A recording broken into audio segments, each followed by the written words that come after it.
I was actually setting up to interview another guest recently when she told me, I'm sorry, I'm going to have to keep this really strict to just the hour. I have to leave right away. I'm seeing my therapist right after this. Well, yeah, absolutely, I told her. We'll probably just talk for 45 minutes anyways. Great, she said. I'm really looking forward to this session with my therapist. Now, it's not just of note that this guest was really looking forward to her therapy session, but also of note that this guest is a spiritual director.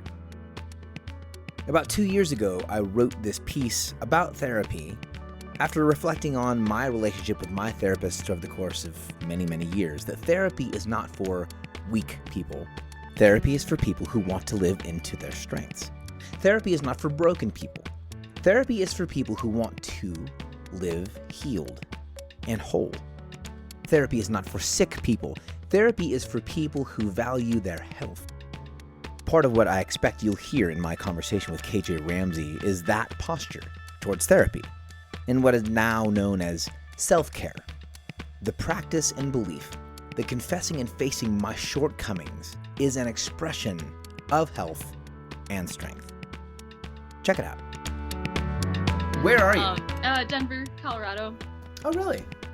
Yeah. How long have you been in Where Denver? are you? I live in Martinez, California. Do you know California at all? Not super well, just Southern California. Decent, like Orange County. Yeah. Okay. How long have you been in Denver? Since 2013. Okay, so you weren't born in Denver. No, I was not. Where were you born? I was born in Michigan. Oh, wow. Where in Michigan? I love Michigan. I was born about there. You do the thing. It's literally the thing that people from Michigan do. People from California are like, somewhere, yeah. Here. But yeah, you're fun. from Michigan. You're what town? Benton. Give me that in relationship to like. It's 30 like minutes Detroit, south of East Lansing. Flint, Oh, okay, got it. Very cool. which now people know about for very sad reasons. Yes. Yeah. What made you move? I left at 17 for college and never went back. Yeah, and my family lives in Montana now. Okay. They left they've too. lived there for like 12 years or so, or more. So, yeah. Was it the dream? Just- Like, did you, or was it part of the dream, like to leave and not come back, or like, did you? Oh. Yes. Yes, I. You said, oh, I wasn't even done with the question. Like, yes. Yes. I was trying to leave. Yeah. Well, I was a very strange child. Okay. And I am still a strange adult, but I basically was like, I planned on leaving the United States as soon as I was capable of leaving family. Like, I just was a very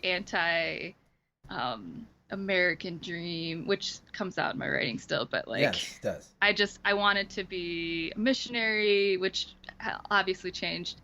But I was just like, I'm going to leave my family and all of this stuff, and I'm going to go to Africa, which is ridiculous and embarrassing now.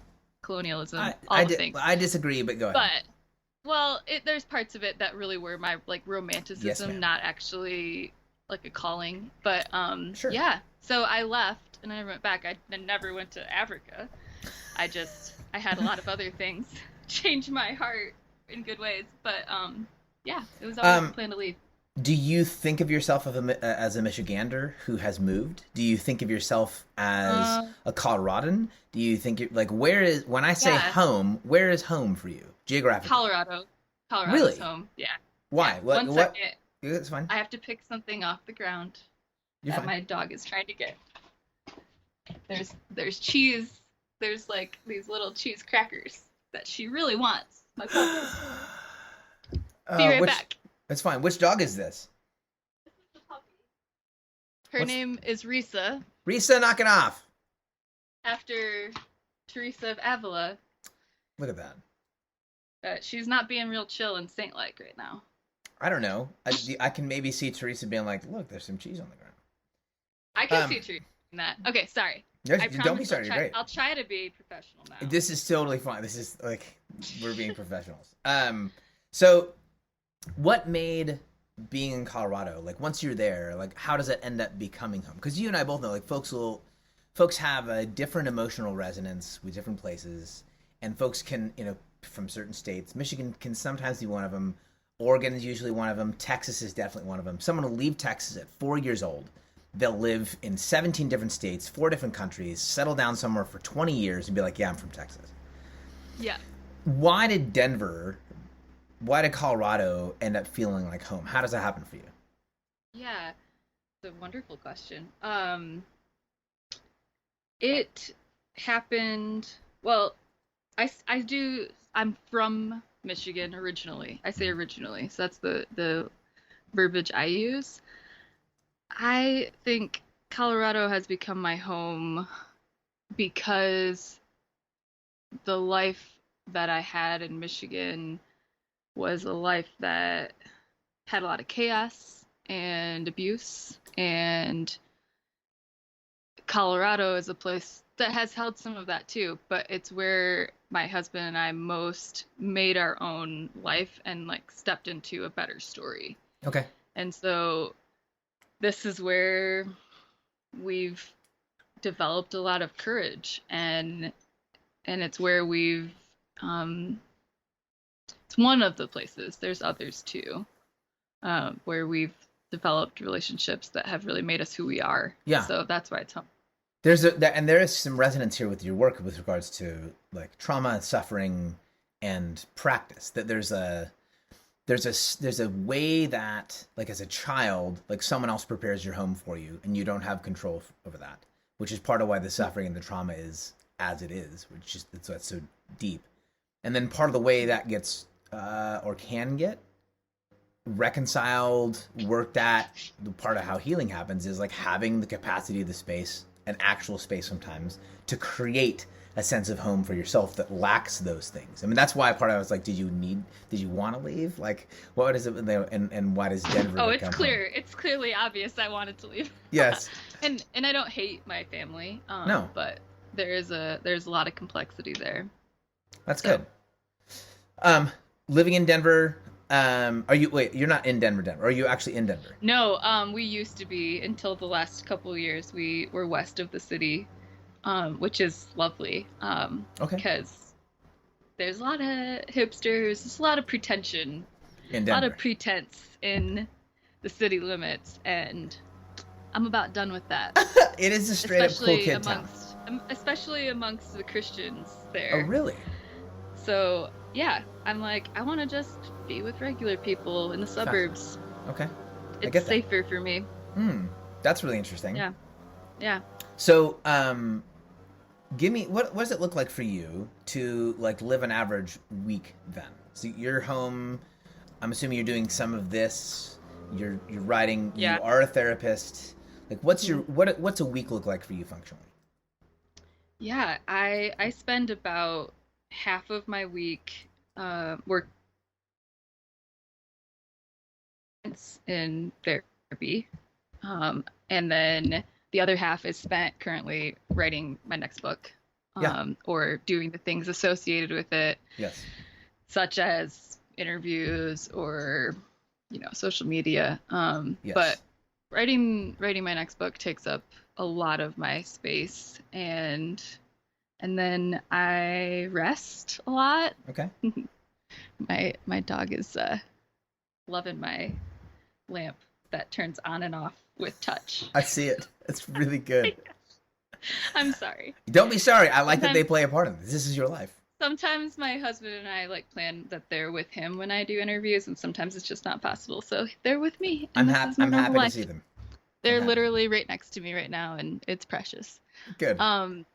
Writing clients, you're half your week with clients, half your, which we'll come back to, half your week with book related things.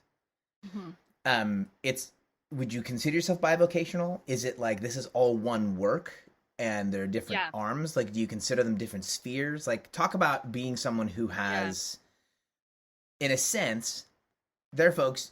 I'm a therapist. I work with clients, and that's it, and I'm done. There are folks who I write books. That's it. I just write. I'm an author, and that's it. I have a therapist.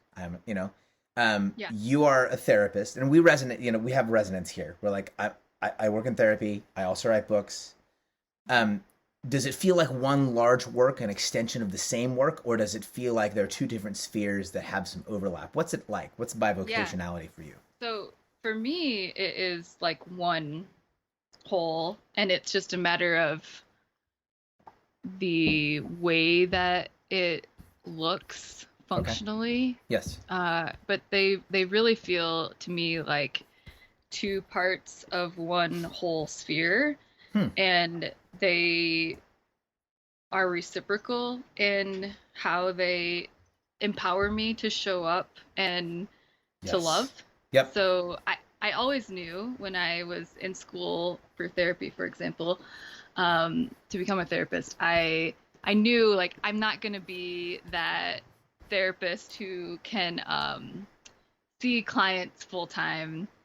I am too big. I am too big of a nerd. Why? I What does that mean? I love research and Okay. reading and compiling information and like Okay. my mind needs that large swaths of time to delve into a subject to feel alive. It's just part of how I'm wired. Yeah. And I'm an introvert, and so like Oh. I have a limited capacity Okay. when it comes to how much time I spend talking. Yeah. So So there's an interesting little note I want to pick at. yeah. So when you talk about, and I this is you already have picked this up. Like part of how I'll do the interview, like we'll just mostly just have a conversation. There's some things I'm Yeah. going to do real specifically later on. I'm going to throw something out and see if I hit a mark, and I'll probably miss, and you can tell me how badly I've missed. I'd rather do that. Okay. Okay, great. Okay, So that's great. like That's great. you're like for you therapy when I'm trying to talk. I think it's Eugene Peterson writes about the difference between the like pastoral ministry, like being a pastor and being a therapist. And he said that being a therapist, you predominantly envision like people are their problems. I think it's an overstatement. I think it's an oversimplification. Yeah, I've read that portion. He's one of my favorite people, and Yeah. that's one area where I think that he misunderstood Yes. the role of therapy. I view it as shepherding. Okay. Really. Hmm. But there's a difference. So because you said you're talking about like you have a limited capacity for like people involvement stuff, like direct one to one. Yeah, ish. Like as a Yeah, it's more a matter of I'm a highly sensitive person, and Okay. I know that I have to be careful with how much I take in. So and insofar as like you end up, whether you want to or not, you end up carrying some stuff out. No, I think if I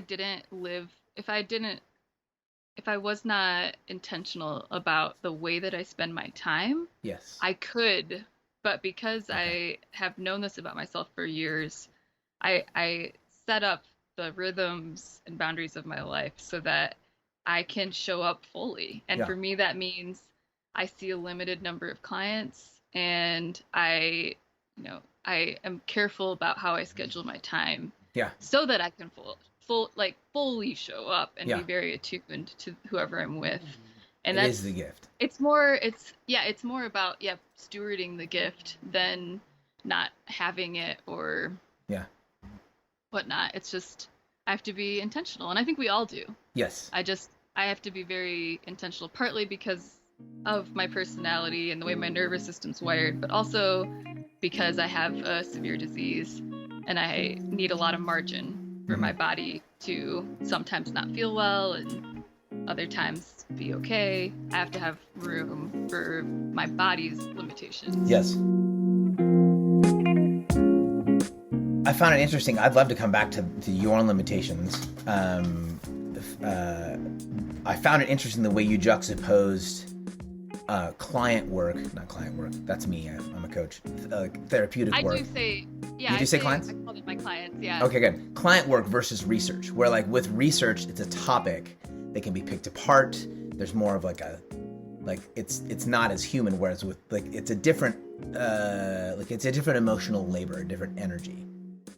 It's more for me about they're both relational for me. Hmm. It's more about where, how much energy, where my energy is going. So with a client, I'm still using the same muscles of curiosity Hmm. and compassion as I am when I'm writing.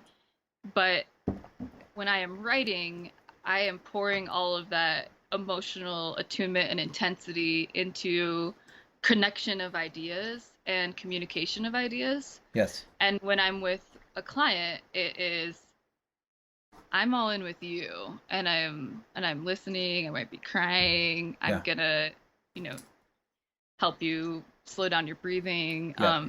So it's a matter of where the energy is focused, and I view them very much as relational. And it's funny Fascinating. that you mentioned Eugene Peterson because I feel that out of probably it's been hard to find people who share the the bivocationality that I do, and Yeah. he's one of the people that I think really walked out that path of these two parts of his identity that were so linked. They're not separate. Right. They, but his writing and his pastoral work. I really do view. I know not every therapist does, but I do view therapy as shepherding, and it Yeah. is a pastor. It's about presence and Yeah. a pastoral, loving, compassionate presence for people, and that is what pastors should be. Fascinating. And so he is my person actually. It's That's funny that you mentioned interesting. him. He's like who I go to when I'm almost always reading a Eugene Peterson book because he is a voice who reminds me that it is good to go slow Yes. and to get low with folks, and that God is here on the margins, Yes. and I am not behind. This is good. So Yeah. he's like my pastor from afar, Yes. beyond the grave. I'm currently reading. I think it's called Contemplative Pastor or The Contemplative Pastor for my spiritual direction cohort training apprenticeship with Anam. I think Cool. what's surprising about your take on therapy, and surprising and challenging, which maybe it shouldn't be because it's like everyone's different. Let everyone do their thing differently. Whether it's pastoral ministry or leadership or therapy, but is like oftentimes what is expected or hoped for even is a kind of clinical indifference, Mm-hmm. like in a therapist. Because then as a client, you want to feel cared for, but like there is this element where like you want to be dissected. Like I just want to figure this crap out. I have this problem, and people tend to. I shouldn't say people. I have tended to go to therapy when I've done it poorly, in the same way as I would take like a pain medication. Where, like I have a Mm-hmm. problem. I need to get in Yeah. here. I need to put this in my body to fix this and just move the hell on. That's for me. On the other side of that, like the risk or the danger of not being clinically separate Mm-hmm. and disinterested is that, or at least the way it's communicated. I've never been a therapist. Is that you end up carrying like a doctor would. Like, we lost a patient. Can you walk away from that? Mm-hmm. A therapist ends up carrying like this marriage is falling apart. This person's like this is their sixth cycle through the same depressive thing. It's worse every time. And you end up Mm-hmm. carrying that trauma. How do you end up not carrying? So if you view your work sort of more like shepherding, which is more pastoral, which is there's a different kind of emotional expectation and attachment there. Mm-hmm. How do you either like keep yourself from over attaching and carrying around someone else's crap, because that's not good for you, and Right. or like how do you carry some of that? Like what's it look like for you? Like how do you actively keep yourself from disintegrating under the weight of lots of other people's trash? Yeah. So I believe with my whole self that you are not a problem to fix. You are a person to love. Hmm. And that begins the practice of extending that love begins with extending that love to myself. Hmm. And so I feel that I am able to be both a attuned clinician with expertise about neuroscience and nervous system regulation and attachment, things like that pastors don't generally have training in, as well as someone who is relationally present and kind and who maintains boundaries. I follow all the same ethical standards as my colleagues. But I really do believe that it's that practice of being a person who is loved that makes me capable of extending a presence that does not become too weighed down with the weight of our problems. And that really is through this intentionality about how I live my life and the ways that we are all, the way that our bodies work and our souls work, we are like sponges. And especially some of us are more spongy than others that are highly sensitive. But yes, I am. I mean, yes, we are. Yes, yeah, you probably are too. Yes. But we're all like sponges. We're all constantly absorbing the presence of the people who we are with.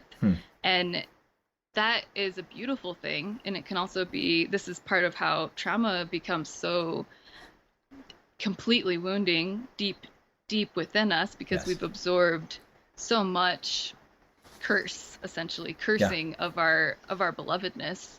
But as a clinician, I am committed to absorbing the loving presence of God more than any other presence. And so I have practices in my life of how I absorb that voice who calls me loved. Yeah. And that I carry that with me. And like I probably show this on a million podcast interviews, but I in therapy, for example, I hold my holding cross. Yeah. And I practice breath prayer, and I am attuned to the pace of my own breathing and the way that my nervous system is responding to yours, and the fact that we're having this interview and we don't really know each other that deeply yet. Right. I'm cognizant of that so that I can be grounded in the love of Christ. That's good. And extend that love to you. And that's the same thing I do with my clients. So I think that's how it's I have to be absorbing the love of God every single day, all throughout the day, and I get to, and it's beautiful. And I also am committed to being known by real people in my life who are not impressed with me. So it's a key thing. I want to jump to a couple things you said and branch out from there. You used the word boundaries. A lot of people do. A lot of people do and don't mean it. A lot of people. Yeah, I mean it. Yeah, a lot of people do and don't and have no idea what that looks like. You actually have, and there's like a twofold conversation I want to have here. You actually have on your Instagram feed. It's the first thing in your stories. Like literally, you set up. It's actually straight up might be called boundaries. It is. I'm looking at it right here. It is. It says IG boundaries. It's like the first thing. Like there's the image, and then like before you get to any of your posts, it legit says IG boundaries. I will say a couple things. One, thank you. Two, I haven't seen this before, where someone will how should I say this? Well, someone will kind of it's like a door sign. It's like, hey, before you come in here, I want you to understand this is how this space works. Usually we learn that after crossing a line, or after seeing someone else cross a line, or watching the person whose feed it is disintegrate into some form of maniac behavior. And then we're like, oh, boundaries have been crossed. Crap, this went wrong. You set the tone here. Is that because? So, and this is a weird way to ask this question. Is that because you don't feel safe online, or is that because you do feel safe online and you want other people to figure that out like you did? Yeah, it's both. So okay, I think that safety. No, I'll go back a tiny bit. I believe that boundaries are about creating space to flourish, for our relationships to flourish. So it's saying, it's as though, and this is for everyone, this isn't just about Instagram, but it's as though, social media too, or life relationships. Mm-hmm. It can be like walking out into this open field, and there's, I live in Colorado, so maybe there's a mountain lion in this field. And it's as though there are predators out there, and on social media there really are. And I've experienced that, like, hardcore being attacked Yes. by folks, Yes. um, especially in the last year with a lot of things politically. Mm-hmm. But sometimes the field is too large. And for the sake of our own ability, our capacity to show up as who we are, we need to have a fence. We need a smaller place within this field where we have set up some boundaries, some fence line against predators like mountain lions coming in. And we say, in this space, we mow the lawn. In this space, we practice being compassionate and curious. Yes. In this space, we do this, this, and this. And that's not just online, but that's important for how we function in all of our relationships. And we need to have places where there's a gate to walk into the yard. Because, there's studies done of kids playing out in, like, backyards. If there's no fence line, kids actually will stay closer to their parents playing out in that yard than they do if there's a fence set up in the yard. A fence actually gives space for a kid to go play on the swing set. Yes. Having the boundary marker actually gives you space to show up and be fully there and fully alive and fun. Yeah. Part of what I really like about what you're doing here, and this is a conversation I'm constantly after with regards to, like, life online, because I don't at all at this point. I used to be kind of on the fence about this. I'm no longer on the fence. I don't at all buy the notion that, like, there's real life and then there's life online. I don't buy that at all. I don't. I think it's very real. I think it's deeply emotionally impactful. I find that phrase offensive. Yes, ma'am. So the thing you just did, just simply in the phrase, you said in this space, which is to say, there are different spaces. So part of what boundaries do is they protect the folks within, or they give, signposts or freedom to the folks within them. But they also designate particular areas. Like, this is this space, which is to say it is not that space over there. My mom, I literally just jumped into a conversation about my mother. Yes. And yes, that says a whole lot about who I am psychologically. My mom, one of the most caring, deep, sensitive, incredible, like, deep feeler type person. Mm. That's where I get mine. I'm like, I recognize this sensitivity. It comes from my mom. I super feel that. My mother, in 2000, I guess it would have been 2009, 2010, was almost escorted out of the Oakland Alameda Coliseum by security, because she was being so loud and toothy that the people around us were like, can this woman, I mean, she's 78 years old, can this woman please stop swearing at the Oakland Raiders? But that's a different space. Like, this is here the permissions allowed in the space. Now, that's a funny way to get into the thing, that online there are different spaces that allow for or invite different behaviors. So to say, life, this is what behavior looks like online, because that's how the conversation often ends up happening. It's like, well, people who are online or people who are on social media, and then there are all these blanket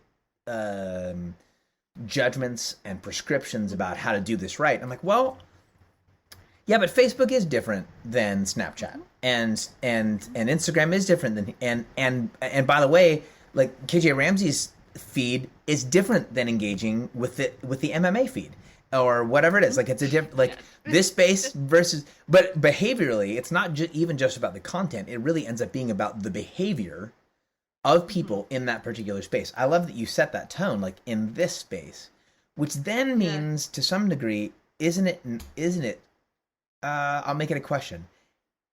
Is the onus then on people who have their own, who are curating their own spaces, to do something like you did, to say, this is what it looks like here? I'm not asking you to prescribe behavior for the entire internet, but I am saying is this a preferable practice? to come to some self-knowledge and say, if you're going to be here, this is what I need in order for you to live in my house online. I do recommend it because I think that and those boundaries are only really some of the outward facing ones. There's a lot more that I have that I don't broadcast about how I show up and when I put it all away. And that's super important. I think that we underestimate the impact that our social media consumption and content making has on our lives. And I'm not like you. I don't think the bifurcation between online and real life is real. I think that it's all real. But I think that we need to give ourselves fenced in yards in which to flourish. Yes. And I think that we do a disservice to our own souls and our view of our own importance, our capacity to walk in simplicity and humility and joy, our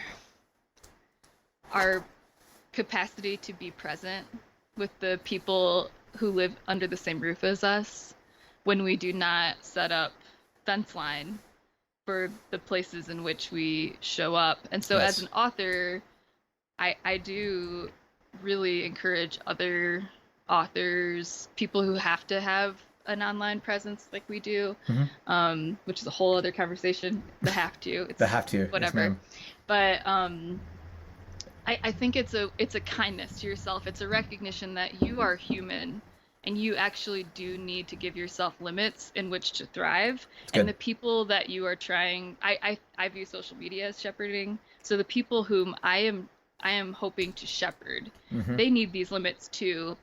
In part, I've cultivated a community where people share really personal things. Like in my comments, people share their stories and they are engaging with their lives in some tender places. And I believe that they deserve the honor and respect of their, as much as I am capable and the others in our community are capable of those very tender, holy things being respected. And That's so good. Part of the reason I put those particular boundaries up again the other day was somebody on my feed, after I had put up my boundary very clearly in a post about faith over fear being a toxic half-truth. I said, I'm not willing to argue about this in the comments, but if this rubs you the wrong way, please go talk about it with somebody offline. Like, have a conversation, because you don't really need to talk to me about it. You need to talk to someone about it. But they were really committed to talking to you about it. But they were really committed to talking to me and saying, you're not giving us proof text for where this comes in the Bible. And I'm like, I'm not going to do your work for you. That's good. And some other people of my readers started to reply to this person, and this person just was attacking these people who were being so tenderhearted. And that's where I said, you're welcome to leave my feed. You're welcome to leave my comments. And we made our boundaries clear, and I feel like at this point you're being really rude and not respecting the people whom you're talking to. And it isn't really about me, it's about my readers. And I'm going to fight for them. Yes. Well, and that's part, again, that comes back to in this space and you being responsible for it. I want to jump to talk a little bit about the book. And I want to get to something really specific about the book. I enjoy the book. There's a chapter title actually that that actually gets to it. You said suffering is a transformational space. In a minute, what I'm gonna ask you to do is I played this game of sorts. It's like a kind of practice of lexicon where I'll just kind of put some words on the table and let your brain go wherever your brain goes with them and see what's in there. Cool, that'll be fun. It's great, but before this is the word I want to lead into that practice with. I want to talk about suffering, and later I'm going to talk about. I'll just give you a heads up. I don't normally use. We're going to talk about trauma too, but I want to talk. You use the word suffering really specifically, and then you call it. You say suffering is a transformational space without like me reading sections from this, which are good. People should read the book for sure. Talk about suffering is a transformational space. is not suffering just a thing that happens in life? In other words, in what way is suffering a transformational space? Like, how does that actually work? Because that's sort of the heart. That's sort of the heart of the book. Is and that's why I like this. That title jumped out at me, was like, this is sort of where the rubber meets the road here. Because if that's not true, there's a whole lot else about what you're doing here that like doesn't actually work. Mm-hmm. So talk about suffering as a transformational space. How does that actually play out? Yeah, it all comes down to the story of Jesus. Okay, similar. So I believe in a God who chose to become embodied, to develop from a baby into a man in a body that had limitations, that suffered, and chose to die. And it is Jesus's willingness to suffer and my union with him by the Spirit, which is an incredibly mysterious thing that is beyond comprehension and yet as real as seeing your face right now. It's this union with the pain bearer, Christ, this person who willingly chose what I would not willingly choose, that makes my experiences, the part of my story that I did not choose, that I do not want, that I would like to avoid, that I would love to be rescued from. It makes these parts of my story sacred. Yes. His willingness changes my experience. Okay. Because I believe that Christians, everything that we do is lived in union with Christ. Every word that I speak, every breath that I take, every time that I'm in the bathtub trying to make my joints stop screaming in pain. Yeah. Every moment where I have been gaslit. Mm-hmm. Every time I speak to my therapist. Yes. All of it, Jesus does in and with me. Mm-hmm. And there is no part of my life where Christ is not present. And I think our whole lives are learning to receive that as true. Yes. And I believe because of his suffering, the uniqueness of his suffering itself, of these parts of life where we come to face with our limitations, with the reality of death, with the way that trauma fractures us and fractures our relationships, there is something unique about suffering that gives us a new receptivity to the presence of Jesus. Yes. I'm going to come to the second half of this question through the kind of an odd back door. Eugene Peterson, to some degree, is one of my people. Stephen Colbert is one of my people. And Colbert, he's one of my people too. Colbert is one of my people because for him, I think he's powerful as a figure and as a leader, and in part because his humor isn't divorced from suffering. In other words, for him, it's funny because of how important it is. Like, it's not like we're going to poke fun at things so that we can take a break from the seriousness of things. It's funny because of how important it is. It's like the importance of it to some degree is embodied by our ability to enter into it through the gateway of humor. So I don't know if you saw the interview between he and Anderson Cooper, but Cooper was utterly confounded. We watched most of them though. Yeah, he was utterly confounded by a thing that Stephen Colbert had written about suffering. And was almost offended by it. I don't know how much of Anderson Cooper's story you know, but there's a bit of trauma for him in a few areas. Yeah. And he read this thing that Colbert said in an interview, had written in an article about being thankful for the worst thing that's ever happened to you. And he finishes reading the line. And he's choking up in tears, and there's it seems like, and I try to read people, and I'm always at least 60% wrong, but it seems like there's confusion and some of the anger that comes along with it. You can't mean that. And he says, do you really believe that? And it's not one of those it's why I like the interview moment, because it's one of those moments this is no longer an interview. This is a guy who has a lot of respect for another guy. There's two people online, two people in the world who have massive power, in a room talking about, and Cooper like breaks that wall down and says, I need to ask you this question. Do you actually believe this crap? And Colbert launches into this incredible, beautiful, poetic thing that only he can do about if I'm thankful for my life, I kind of have to be thankful for my whole life. Yeah. How do you keep from glorifying and minimizing suffering? Because I think the issue that it seems Anderson Cooper had was, doesn't that make that massive wound in my life too small to be like, hey, just be thankful for it? Like, how do you keep... That is not my message. Yeah. Right. Exactly. And it's not your message. So how do we keep from minimizing or glorifying? Glorifying is not the word I want to use. Like, how do we keep... you're talking about a continuum, and on one end we are dismissing the whole thing. It. On the other hand, we're like, suffering is a gift, therefore this is my whole identity. And there you go. Yeah, there's a continuum, and I think we vacillate where we're at on that continuum. But I actually, while I was, answering your question before that one, very aware that what I'm saying is offensive. It's hard to wrap our minds around. Yeah. I have experienced the wounding of being told that I should just be thankful that I have this disease. Yeah.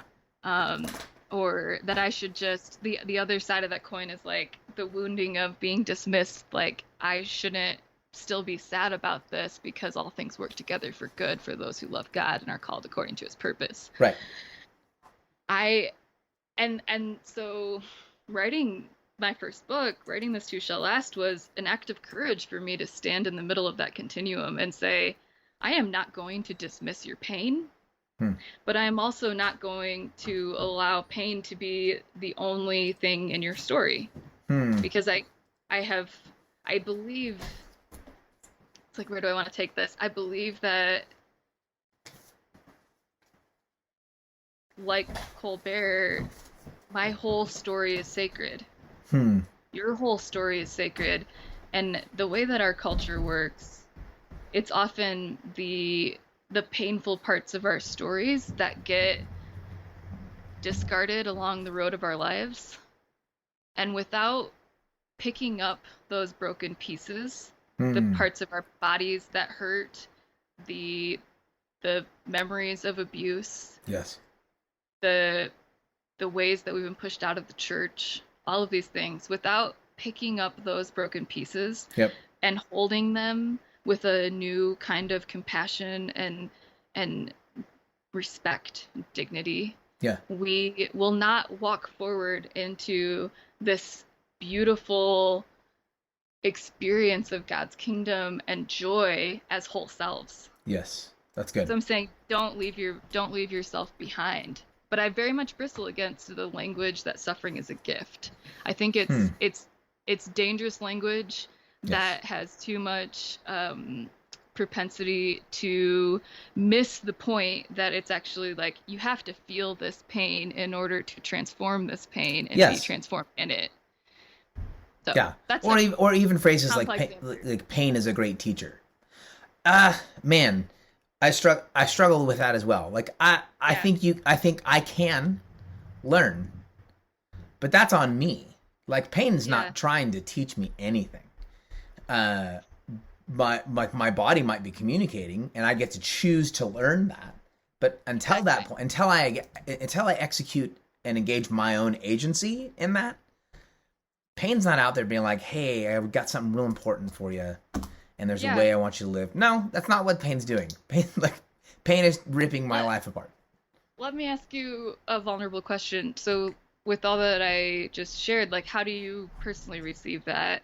I know this is hard stuff, right? Yes. So for my own practice, take it. Oh no, for my own practice, that's part of it is offensive. It's we live in a world in which 1 out of every 4, at least women, has been assaulted sexually, physically by a man.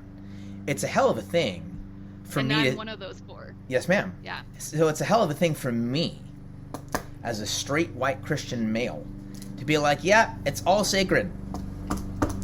You know what I mean? Like, so Yeah. some of it goes to part of this is why I do podcasts instead of just like talk, is because there are things that can be said from certain perspectives that can't be said from others. That in other words, we go back to like in this space, in this space, I can really only say so much about the sacred nature of suffering because there are culturally, institutionally, types of suffering I will never and could never begin to think about the possibility of looking into maybe experiencing on any level. Like I have no freaking idea. It's the person. Here's I think a helpful distinction. It is the human being who is experiencing those things who is sacred. That's good. I like that. And I think that sometimes being willing to bear witness to the horrors that happen to us makes us more capable of knowing how holy we are. Yes, that's good. That's great. Yeah, I really appreciate what you need to say in your space, because that is the rub. Yes. Yeah. I'm gonna go into this game. We're gonna play a game, and I'm gonna put some words on the table, and I just want you can either define the word the way you understand it. You can let it lead you to a story. You can, like, whatever goes off literally in your head. Okay. Bring it to the table. We talked about suffering a bunch. Mental health. Therapist. I think of my own therapist and who I just saw last night, and the just goodness of having someone who bears witness to you and your story. Also with mental health, I think this last weekend I spoke at my church's women's retreat. Normally I hate things like that, but I really actually loved it. It was great. It's the first one I've been on with my church that I've been part of for a couple years now, and I shared from my new book, and part of it I talk about I saw the face of Jesus in therapy, and the Jesus that I met in therapy is the Jesus of the Gospels. And I had someone come up to me afterwards who said, she was crying, and she said, "Thank you. I feel like I belong more in our church now because I've been through a lot of therapy, and I've never had someone speak up front and say like they saw Jesus in therapy." Yeah. She's like, "So I feel like I belong more because of what you said." That's so really I good. think of that with mental health, like it all belongs. It all belongs, and we need to tell each other it belongs. Talk about trauma. Trauma. Well, I immediately think of spiritual abuse, and I think because that's a big part of my story with trauma, I think of complex trauma and the way that some of us, including myself, have had such prolonged experiences of our personhood being diminished that our nervous systems struggle to receive love and safety. And most of the people that I work with in therapy, I would say the majority, not all, but have complex trauma. And they're the most resilient, stunning human beings that I know. Yes. Well, let me point out one more thing then. Yeah, please. Trauma is really anything that overwhelms our nervous system's capacity to feel safe. Yes. And so there are, we as therapists talk about like big T traumas and little T traumas. There's sometimes big T events, like being raped, molested. There's a lot of things we don't need to get into for the sake of our own nervous systems right now. But there's also prolonged abandonment, neglect. There's prolonged spiritual abuse. There's so many ways that our nervous systems can experience the world as an unsafe place. Yeah. When we experience the world as an unsafe place, that is often trauma. And that's good. And really, so the healing of trauma is really what every human needs.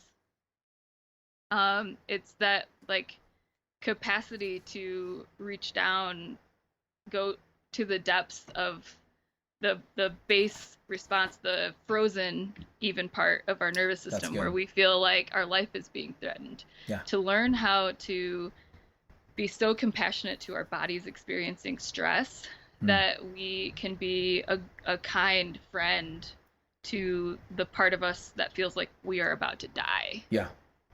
And all the way up. So it's, for me, it's all about the nervous system. I like that. And we become more resilient as we befriend our nervous systems, and therefore we start to experience life as less traumatic. But the fact that we have experienced it as traumatic is not our fault. You used the word I wanted to go next, healing. What is healing? Such a big one. I know. That's mean. A little bit. Healing. I think healing is the willingness to be made whole. And it is this gathering up of all the parts of ourselves and renaming them as blessed, renaming them as beloved. Wow, that's good. And it is a lifelong process. And it is a process that we don't do by ourselves. We were made to be interdependent. And so healing happens in being heard, in being seen, in being respected, and then offering that to other humans too, for all the broken pieces of themselves. That's really good. Last one, because it features not as a word per se directly, but I want you to talk about spiritual. Like you, like your work is often, when your work is described, people talk about, like, people don't like using the word religion. I don't mind it at all.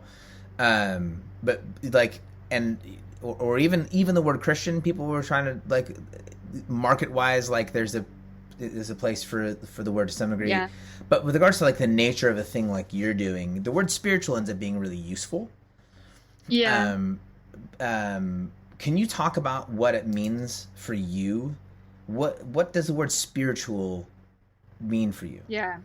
I do bristle against the word spiritual because I think it's often used in a similar way to what we talked about with social media. I think spiritual is often used to, like, delineate between, there's a part of you that's spiritual and there's a part that's not. And I think there's nothing further from the truth. It's good. Obviously, I've been telling you all morning that, your whole life is sacred. Yes, ma'am. But so I guess to recover the word would, in my work, mean to be a witness to everyone that I encounter or who encounters my work, that they are a human being made in God's image, and that there is a sacredness that thrums through every part of their life, every part of their body, every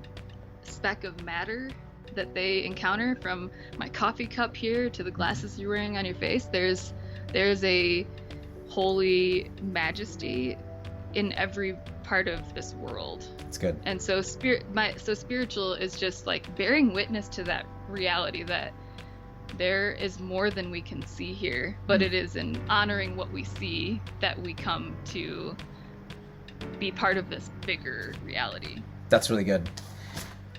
Thank you for your time. This is really great. And thank you for listening to this episode of the At Sea podcast. If you would like to follow up with KJ Ramsey, you can find her at kjramsey.com. From there, you can bounce to Instagram, where I ran into her for the first time. And also, you can link from there to any of the places that she prefers you pick up her book called This Too Shall Last. If you'd like to become one of the team members who makes this podcast happen, check us out at patreon.com/Justin McRoberts, and I'll see you there. Until next time.